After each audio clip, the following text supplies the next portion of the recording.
Hello everyone, welcome to my YouTube channel. इस video में हम डिस्कस करेंगे सीटेट सितंबर 2015 प्रीवियस ईयर पेपर के child development and pedagogy section को। तो चलिए स्टार्ट करते हैं। हमारा पहला क्वेश्चन है, शैशव काल की अवधि है। इन्फेंसी का टाइम पीरियड पूछा गया है। जन्म से 1 वर्ष तक, जन्म से 2 वर्ष तक, जन्म से 3 वर्ष तक या 2 से 3 वर्ष तक। तो शैशव काल होता है जन्म से 2 वर्ष तक, 0 to 2 ईयर्स। नेक्स्ट क्वेश्चन है, पियाजे के अनुसार 2 से 7 वर्ष के बीच का एक बच्चा संज्ञानात्मक विकास की किस अवस्था में होता है। पियाजे ने अपनी थ्योरी में 4 स्टेजेस दी थी संज्ञानात्मक विकास की। हमें ये बता रहे हैं कि 2 से 7 वर्ष के दौरान बच्चा किस अवस्था में होता है। तो 2 से 7 वर्ष के दौरान बच्चा होता है पूर्व संक्रियात्मक अवस्था में, जिसे हम प्री ऑपरेशनल स्टेज कहते हैं। नेक्स्ट क्वेश्चन, विकास खालिस्तान से खालिस्तान की ओर बढ़ता है। सामान्य से विशिष्ट, जटिल से कठिन, विशिष्ट से सामान्य या साधारण से आसान। तो विकास जो है हमेशा जनरल टू स्पेसिफिक, सामान्य से विशिष्ट की ओर बढ़ता है।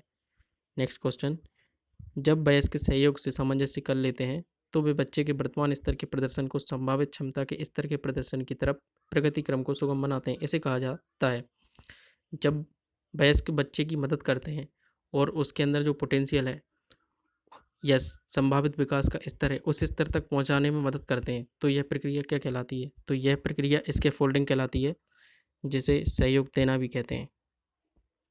नेक्स्ट क्वेश्चन, नवीन जानकारी को शामिल करने के लिए वर्तमान स्कीमा अवधारणा में बदलाव की प्रक्रिया खालिस्तान कहलाती है। जब हम अपने स्कीमा में संशोधन करते हैं तो वह प्रक्रिया समायोजन कहलाती है, और जब नई जानकारी ऐड की जाती है तो वह आत्मसातीकरण कहलाता है। तो यहाँ पे बोला गया है कि वर्तमान स्कीमा की अवधारणा में बदलाव की प्रक्रिया, तो बदलाव हो रहा है, इस कारण से यहाँ करेक्ट आंसर ऑप्शन नंबर 3 है, समायोजन। नेक्स्ट क्वेश्चन, मध्य बाल्यावस्था में भाषा खालिस्तान के बजाय खालिस्तान अधिक होती है। अहम केंद्रित सामाजिकृत, सामाजिकृत अहम केंद्रित, जीववादी सामाजिकृत या परिपक्व से अपरिपक्व।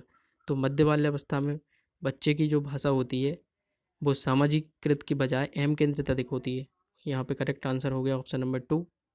नेक्स्ट क्वेश्चन, बाल केंद्रित शिक्षा में शामिल है, चाइल्ड सेंटर्ड एजुकेशन में शामिल है बच्चों के लिए हस्तपरक गतिविधियाँ, बच्चों का एक कोने में बैठना, प्रतिबंधित परिवेश में अधिगम, वे गतिविधियाँ जिनमें खेल शामिल नहीं होते। तो चाइल्ड सेंटर्ड एजुकेशन में बच्चों के लिए हस्तपरक गतिविधियाँ शामिल होती हैं, मतलब कि जो एक्टिविटीज़ हैं वो हम कराएं ताकि वो रियल में वो बच्चे उनको अनुभव कर पाएँ और अपने अनुभवों के द्वारा सीख पाएँ। नेक्स्ट क्वेश्चन है, कक्षा अध्यापक ने राघव को अपनी कक्षा में अपने कीबोर्ड पर स्वयं द्वारा तैयार किया गया मधुर संगीत बजाते हुए देखा। कक्षा अध्यापक ने विचार किया कि राघव में खालिस्तान बुद्धि उच्च स्तरीय है। देखिए ये क्वेश्चन हार्वर्ड गार्डनर की मल्टीपल इंटेलिजेंस की थ्योरी से आया है, जहाँ पे गार्डनर ने बोला था कि बच्चों में अलग अलग प्रकार की बुद्धियाँ होती हैं। तो यहाँ पे बच्चे ने संगीत से संबंधित एक्टिविटी दिखाई है। तो यहाँ पे जो करेक्ट आंसर है वो है संगीतमय बुद्धि, मतलब कि बच्चा म्यूज़िक को कंपोज कर पा रहा है। इस कारण से टीचर ये समझ जाता है कि बच्चे के अंदर संगीतमय बुद्धि उच्च स्तर की है। नेक्स्ट क्वेश्चन, जब एक शिक्षक यह समझता है कि स्वाभाविक रूप से लड़के गणित में लड़कियों से अच्छे हैं, यह दर्शाता है कि अध्यापक, देखिए टीचर क्या कर रहा है, बिना चेक किए हुए ये बोल रहा है कि लड़के जो हैं वो हमेशा लड़कियों से गणित में अच्छे होते हैं। तो ये किस प्रकार का विचार है, नीतिपरक, लिंग जेंडर पक्षपाती, शिक्षाप्रद, सही दृष्टिकोण वाला। तो यहाँ पे करेक्ट आंसर जो है वो है ऑप्शन नंबर 2, यानी कि टीचर का जो थॉट है वो जेंडर बाइस्ड है, मतलब वो बिना चेक किए हुए बोल रहे हैं कि लड़के ही हमेशा गणित में लड़कियों से अच्छे होते हैं। नेक्स्ट क्वेश्चन, समावेशी शिक्षा मानती है कि हमें खालिस्तान को खालिस्तान के अनुरूप बदलना चाहिए। देखिए समावेशी शिक्षा बोलती है कि हमें जो व्यवस्था है, हमारी जो एजुकेशन सिस्टम की व्यवस्था है वो बच्चे के अनुसार बनानी है, मतलब व्यवस्था बच्चे के अनुरूप हो। नेक्स्ट क्वेश्चन, बच्चे में ज्ञान की रचना करने और अर्थ का निर्माण करने की क्षमता होती है। इस परिप्रेक्ष्य में एक शिक्षक की भूमिका है, मतलब हम ये माने कि बच्चे के अंदर ज्ञान के निर्माण करने की क्षमता है, वो खुद ज्ञान की रचना कर सकता है, सीख सकता है। तो इस तरीके का विचार के साथ हमारी क्या भूमिका होगी क्लास में, तालमेल बैठाने की, संप्रेषक और व्याख्याता की, सुगमकर्ता की या निर्देशक की। तो हमारी भूमिका इस विचार के साथ होगी सुगमकर्ता की, मतलब कि हम बच्चे को सिर्फ मार्गदर्शन देंगे, उसको बताएंगे, बाकी ज्ञान का निर्माण वो खुद करेगा। नेक्स्ट क्वेश्चन है, इनमें से कौन सी विशेषता प्रतिभाशाली बच्चों की नहीं है। उच्चतर श्रेणी की मानसिक प्रक्रियाएं, उच्च आत्म क्षमता, निम्न अवस्थीय मानसिक क्रियाएं या अंतर्दृष्टिपूर्वक समस्याओं का समाधान करना। तो प्रतिभाशाली बच्चे यानी कि गिफ्टेड चिल्ड्रन जिनकी आईक्यू लेवल 130 से अबव होता है, तो ऐसे बच्चे में क्या नहीं है? देखिए, उच्चतर श्रेणी की मानसिक प्रक्रियाएँ तो होंगी, उच्चात्म क्षमता भी होगी, निम्न औस्तीय मानसिक क्रियाएँ नहीं होंगी। तो यहाँ पे करेक्ट आंसर हो गया हमारा ऑप्शन नंबर 3। नेक्स्ट क्वेश्चन है, कोलबर्ग के सिद्धांत के पूर्व परंपरागत स्तर के अनुसार कोई नैतिक निर्णय लेते समय एक व्यक्ति निम्नलिखित में से किस तरफ प्रवृत्त होता है?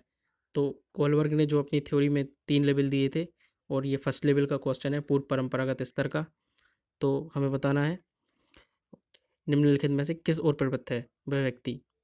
पहला है अंतर्निहित संभावित दंड, दूसरा है व्यक्तिगत आवश्यकताएं तथा इच्छाएं, तीसरा है व्यक्तिगत मूल्य और चौथा है पारिवारिक अपेक्षाएं। तो पहले जो लेवल में है उसमें ये वाला स्टेज पहला ही दिया गया है, अंतर्निहित संभावित दंड।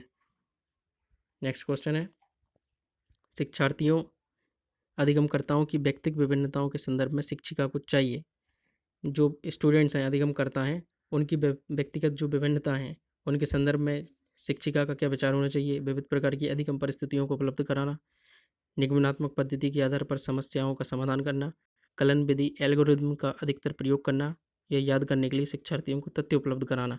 तो देखिए, याद करना तो हमेशा से ये इस तरह के ऑप्शन हटा दिए जाते हैं। मैं शुरू से ही अपने पहले वीडियो से आपको बोलता आ रहा हूँ कि जब भी याद करने वाले क्वेश्चन या ऑप्शंस दिए गए हों तो वो आप हटा सकते हैं। तो यहाँ पे करेक्ट जो आंसर है वो है ऑप्शन नंबर 1, विविध प्रकार की अधिगम परिस्थितियों को उपलब्ध कराना। मतलब हमें जो व्यक्तिगत विभिन्नता है बच्चों में उसके अकॉर्डिंग उनको लर्निंग सिचुएशंस प्रोवाइड कराना है। नेक्स्ट क्वेश्चन है, निम्नलिखित में से कौन सा बाल विकास का एक सिद्धांत नहीं है? बाल विकास का कौन सा सिद्धांत इनमें से नहीं है, हमें चुनना है। पहला ऑप्शन है सभी विकास एक क्रम का पालन करते हैं। सही बात है, सभी विकास एक क्रम का पालन करते हैं। विकास के सभी क्षेत्र महत्वपूर्ण हैं। हाँ, यही बात भी सही है, सभी विकास के जो क्षेत्र हैं सभी महत्वपूर्ण होते हैं। तीसरा है सभी विकास परिपक्वन तथा अनुभव की अंतक्रिया का परिणाम है। मतलब कि जो परिपक्वता है और अनुभव जो बच्चे वातावरण से कर रहा है उनकी दोनों की अंतक्रिया का परिणाम से ही विकास होता है। ये बात भी सही है। चौथा ऑप्शन है सभी विकास तथा अधिगम एक समान गति से आगे बढ़ते हैं। ये देखिए, ये गलत है, एक समान गति नहीं होती है अधिगम और विकास की। तो करेक्ट आंसर हो गया हमारा ऑप्शन नंबर 4, क्योंकि नहीं है पूछा गया था। तो यहाँ पे हमारे 15 इंपॉर्टेंट क्वेश्चन पूरे होते हैं। नेक्स्ट वीडियो में हम बचे हुए 15 क्वेश्चन को डिस्कस करेंगे। तो thanks for watching the video.